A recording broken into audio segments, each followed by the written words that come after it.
بینندگان عزیز سلام. برنامه نوبتی قطره از علم است و میخواهیم پیرامون یکی از موضوعهای نازک علمی صحبت داشته باشیم. مهمان امروزه برنامه ما هستند رضا بهرامزاد، عالم جوان از انستیتوت فیزیک و تکنیک به نام سلطان عمروف اکادمی ملی علم‌های جمهوری تاجیکستان. خوش آمدید به برنامه ما. تشکر. یکی از موضوعهایی که چند پیش هنگامه او در سامانه ها پیشنهاد شده بود و چند روز پیش هم که از این موضوع عالمان رشته فیزیکی خطای درک دادن، این موضوع ساختن آفتابی صنعی بود و معلوم است که این موضوع علاقمندی دارد به بخش انرژی ریاکسیون‌های ترموهسته‌ای. میخوام دویر به همین بخش صحبت بکنید، یعنی که همین بخش انرژی ریاکسیون‌های ترموهسته‌ای به کدام خاطر است؟ از زمانی که انسان خودش را شناخت و نیازهای خودش را احساس کرد و به منبع انرژی ضرورت داشت، نیاز داشت. از جمله یکی از آفریده های یا اینکه کشفیات هایی که زندگی انسان را کلا دیگر کرد، این کشف یا اینکه استفاده آتش است. و برای آتش از هیزم و انگشت استفاده می بردن. بعد که مقدار انسان ها زیاد شد، طلبات هم زیاد شد، رشد تکنیک و تکنولوژی امروزه ضرورتی یافتن منبع‌های نوی انرژی رو به وجود آورد. یعنی بعداً انسان از نفت سر و کار گرفت، از گاز که از ثروت‌های زیر زمینی حساب می‌شوند و بعداً شروع شد استفاده از انرژی‌های آب، آفتاب، باد و دیگر نمودهای انرژی. یعنی منبع‌های طبیعی رو با شکل‌های گوناگون استفاده می‌برند. ولی هر یک منبع انرژی که ما استفاده میبریم هم برتری دارد و هم جنبه منفی نیز دارد. وقتی که ما گاز یا نفت را میسازیم، آنها از خود گازهای ضررناک خارج میکنند، پرتابهای معینی که انگشت پس از استفاده آن خاکستر حاصل میشود. و انسان کوشش کرد که منبع‌های را یابد که با نرخ ارزان به دست آید، در طبیعت آن چیز بسیار باشد و همچنین ضرری کمتری داشته باشد به اکولوژی، به اطراف. و در ابتدای عصر 20 معین شد که اتم ها خصوصیت پاره‌شوی دارند و انرژی هسته‌ای کشف گردید و در نتیجه آن اول بمب هسته‌ای را ساختند و بعداً نیروگاه هسته‌ای را ساختند که نیروگاه هسته‌ای اولین در شهر اوبنینسک ساخته شده بود.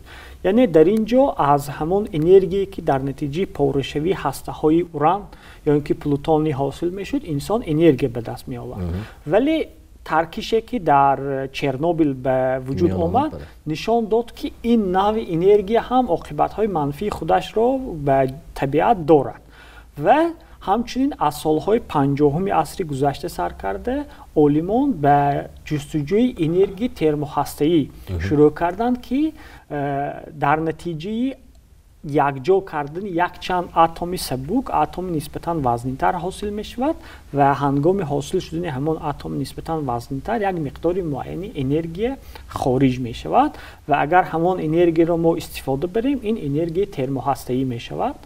و خب برای چی ترموهسته‌ای گفتن رو؟ مثلا انرژی هسته‌ای نگفتن و همین ترموهسته‌ای گفتن؟ بله، این سوال بسیار سوالی به موقع است، چون که برای به دست آوردن همان انرژی باید حرارت همان گازی که تجزیه می شود بسیار بلند باشد و اگر امکان باشد من در تخته به طور وسیع فهمانم.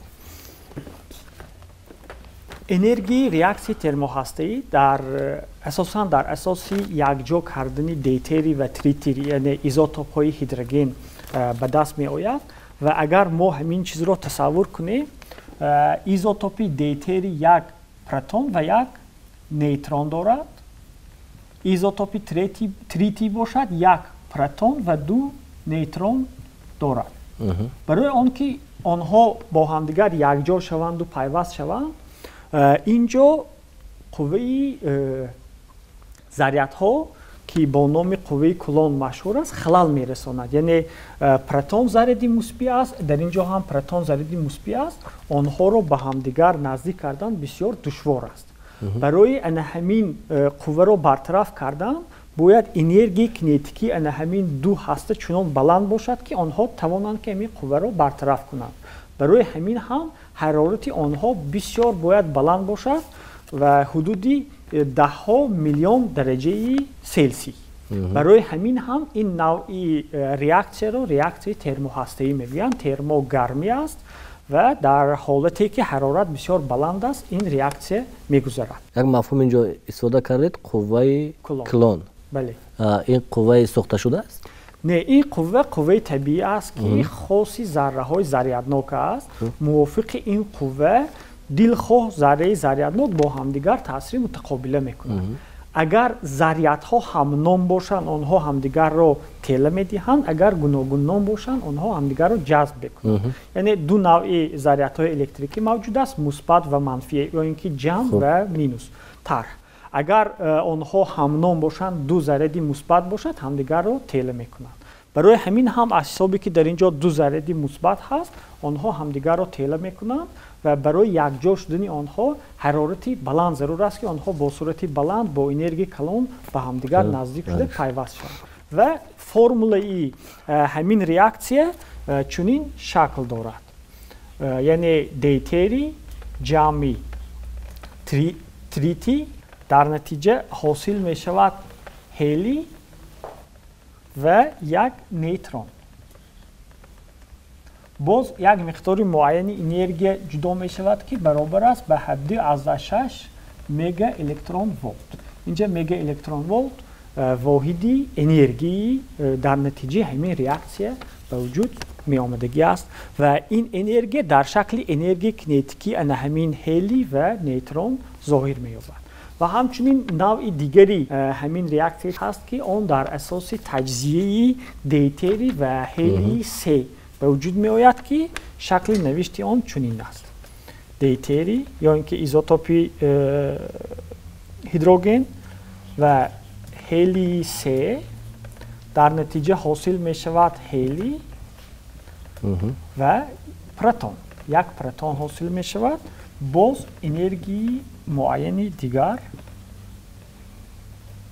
با میل به وجود می آید. یعنی وقتی که همین دو هسته با هم دیگر برمیخورند در نتیجه یادرویی هلی به وجود می آید، یعنی از دو پروتون و دو نیترون عبارت است و همچنین یک نیترون دیگر جدا می گردد که هر دوی اینها انرژی معین دارند و همین انرژی برای به دست آوردن انرژی که در زندگی باید استفاده شود استفاده برده می شود. این از اون انرژی بزرگتر نیست وقتی که اینقدر قوه زیاد می شود؟ این بسیار انرژی کلان است. برای همین هم عالمان کوشش کرده ایستادند که از انرژی ترموهسته‌ای استفاده کنند در زندگی، چون که این ماده هایی که در اینجا میبینیم دیتری و تریتی در طبیعت خیلی زیاد هستند. خصوصا دیتری رو ما میتوانیم از آب حاصل کنیم، یعنی از آب تمامی بحر و اقیانوس ها استحصال کردن ممکن است و پرتاب های این نوع ریاکسیه بی‌ضرر هستند و ماده های رادیواکتیوی که حاصل میشوند در مدت کوتاه از بین میروند. برای همین هم عالمان کوشش کرده ایستادند که برای به دست آوردن همین انرژی کوشش کنند. بهترین. تشکر. در واقع شما همین بخش رو به بیننده ما فهمانده توانستید و ما تا کنوزه خلاصه‌گیری کرده توانستیم که چگونه همین ریاکسیه های ترموهسته‌ای مثلا به میان می آیند. خوب میخوام اینجا سمت صحبت رو کمی تغییر بدیم. آفتاب صنعی که عالمان خطای پیشنهاد کردند چگونه تجهیزات است و به کدام مقصد است؟ این دستگاهی که عالمان خطایی ساختند و نتیجه ریکاردی آن به سامانه‌های اجتماعی و اینترنت راه یافت و در جامعه بسیار سوال‌های را هم پیهم داشت. این اسباب نو نیست. طرح این اسباب‌ها سال‌های 50 در شوروی پیشنهاد شده بود از طرف عالمان شوروی که جایزه‌داران نوبلی هستند، ساخروف و تام. این دو فیزیکی بسیار بزرگ برای به وجود آوردن همان ریاکسی اداره شونده ترموهسته‌ای همون اسباب را پیشنهاد کردند که توکاماک نام دارد و در بسیار دولت‌ها استفاده برده می شود.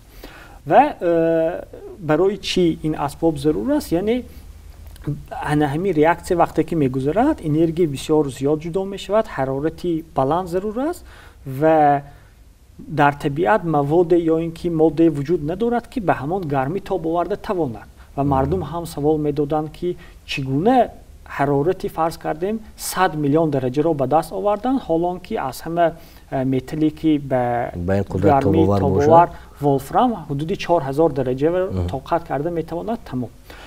اینجا سخن انا همون ساختار دستگاه درباره انا همون میرود که در وی توسط انا همین دیواره های دستگاه نبود، توسط میدان مگنیتی پلازما اداره کرده میشد. پلازما این انا همون گازی که حرارتی بلند دارد و در نتیجه ایونیزاسیون شده است و در آن ذره های ضریرناکی هم منفی و هم مثبت در علاهیدگی قرار دارند و برای به وجود آوردن ان همین ریاکسیون یا اینکه سینتز ساختن انمون دستگاه ضرور آمده بود و اول نوعی آن در اتحاد شوروی ساخته شده بود. عالمان غربی از نظر شبهه نگاه میکردند، میگفتند که این تجهیزات شما به این درجه خوبی نیست که شما میگویید.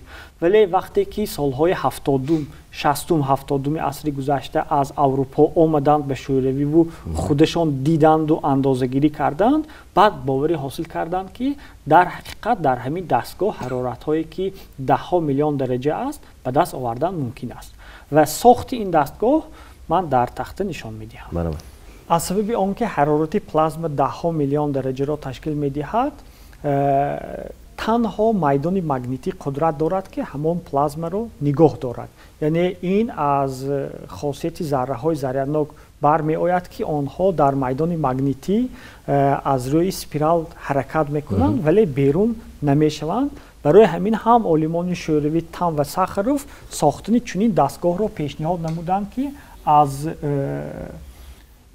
غلطک‌های مگنیتی عبارت است. شکل انمیخیل دایره را دارد، در داخل آن یک لوله واکومی می باشد که از تمام گاز آزاد کرده شده است و در آنجا تنها همین گازی دیتری و تریتی را وارد میکنند و آن را در اینجا جریان تاب میخورد. وقتی که جریان تاب میخورد میدان مگنیتی به وجود می آورد و وقتی که میدان مگنیتی به وجود می آورد و حرارت گاز را بلند میکنند، در آنجا همین ریاکسیون ترموهسته‌ای به عمل می آید و در همین لوله واکومی پلازما تاب میخورد و در نتیجه تاب خوردن همون ریاکسیون به وجود آمده انرژی جدا میکنند و توسط همین میدان مگنیتی بسیار پرقدرت این نقشه از همه عادی همین دستگاه هست. ولی امروز هر کشوری که چنین دستگاه میسازد یگان تغییرات خودش را وارد میکند، یگان نوگانی خودش را وارد میکند و بسیار مرکب است. در شکل عادی همین خیلی است. در همین جا ریاکسی انمون ترموهسته‌ای به عمل می آید و از دو اتم سبک اتم وزن‌تری هلی حاصل شده انرژی جدا می شود. و عالمان خیتایی چیکار کردند؟ عالمان خیتایی دستگاهی را ساختند که مدتی گذشتن همین ریاکسی در آن دور و دراز است. مثلا در سال 2021 آنها حرارت همین پلازما را تا 120 میلیون درجه سلسی رسانیده در دوام 101 ثانیه نگاه داشتند. 101 ثانیه یعنی نگاه داشتن پلازما در همین توسط میدان مگنیتی بسیار یک کاری مرکب است، چون که میدان هم دائمی نیست، بعضا تغییرات به وجود میاد و پلازما هم در آن ذره ها انرژی های زیاد دارند و انرژی آنها گوناگون است و آنها تصور کنید 120 میلیون درجه در دوام 101 ثانیه و در ابتدای همین سال 2002 باشد آنها پلازما را تا 70 میلیون درجه گرم کرده مدتی 17-18 دقیقه نگاهداری کردند که از روی دوامناکی همین گزارش ریاکسی رکورد گذاشت. برای همین هم در فضای اینترنتی یک سر و صدای زیادی رو به وجود آورد. سلامت باشید. و همون متالی که مثلا استفاده کردن از چیش که قدر قدرت رو توانست داشتن؟ وای از مگنیت های فوق الجاری ساخته می شود. در اینجا متال های بسیار گوناگون، خیله های گوناگون استفاده برده می شود و بسیار یک دستگاهی مرکب است و باز میگویم که همون پلازما توسط متال داشته نمی شود، توسط میدان مگنیتی داشته می شود. یعنی فضای بین متال و فضای پلازما خیلی زیاد است.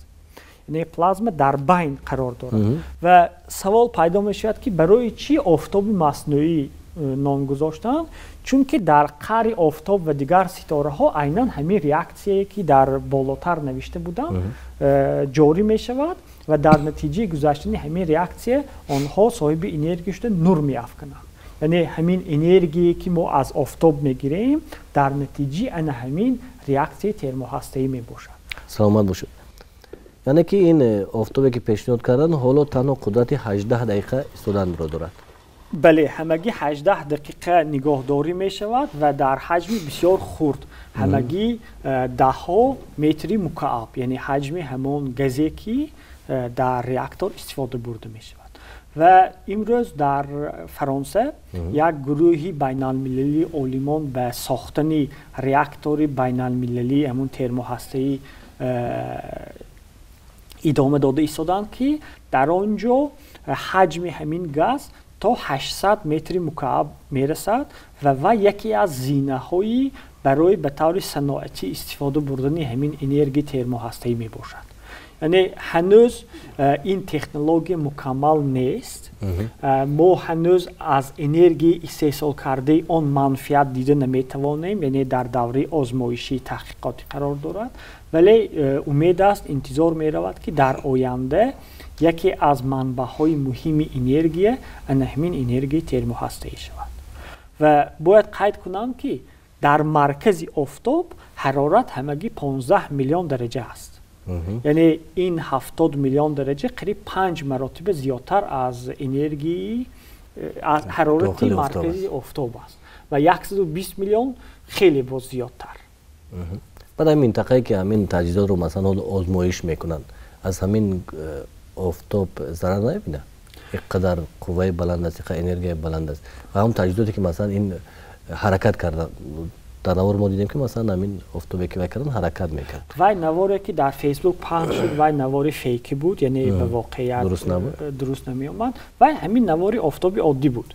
این چیزی که من میگویم در داخل آزمایشگاه هست، در داخل لابراتوری است، بله، در داخل تجهیزات میگذرد و ما آن را با چشم نمیبینیم. یعنی این به مثال همون دک‌های آزمایشگاهی هست که خیلی قوت بلند دارد. بله بله. و در داخل یک دستگاه میگذرد که اندازش به مثل یک خانه است، یعنی که یک اتومبیلی بسیار بزرگ است. در داخل آن همین ریاکتور میگذرد، ما با چشم عادی دیده نمیتوانیم چون که پر و پوشیده است. تنها همون دستگاه‌های به قید گیرنده معلومات نصب کرده شده است که توسط آنها گزارش ریاکتور رو نظارت میکنن و تنظیم مینمویند. خب این تنها به خاطر به دست آوردن انرژی است یا که دیگر بخش‌های منفعت‌دار هم دارد؟ این مقصد اساسیش به دست آوردن انرژی است، ولی در روند ساختن آن تکنولوژی‌های زیاد ساخته استفاده برده میشوند که بعداً در ساحه‌های دیگر استفاده میشوند و همچنین ما خاصیت‌های گوناگون طبیعت را می‌آموزیم، یعنی پلازما رو، روندهایی که در پلازما می‌گذرند، حالت‌هایی که تحت تاثیر حرارت بلند و فشار زیاد میگذرند میآموزیم و همین دانش رو بعداً به روی فهماندن و شرح دادن حادثه‌هایی که در قعر ستاره ها میگذرند، در سطح آفتاب میگذرند ما معنیداد کرده میتوانیم. یعنی که این تجهیزات که دستاوردهای بی‌نظیر در آینده خواهد بود. البته بسیار مهم است برای هم علم و هم صنعت و دیگر ساحه‌های اقتصادی انسانی. سلامت باشید. درسته که از صحبت شما من بعضی سوال‌هایی که مثلا در نزد خودم بعد از تماشای همون نوار سامانه پیدا داشته بودن جواب گرفتم و گمان میکنم که بینندگان ما هم توانستن دایر بر همین آفتاب صنعی که از طرف آلمان پیشنهاد شده است معلومات گرفته باشند و امید میکنیم که همین دستاوردهای علمی تازه به تازه پیشنهاد میشوند و ما میتوانیم دایر به کار آلمان، موفقیت آلمان به بینندگان مژده رسانیم.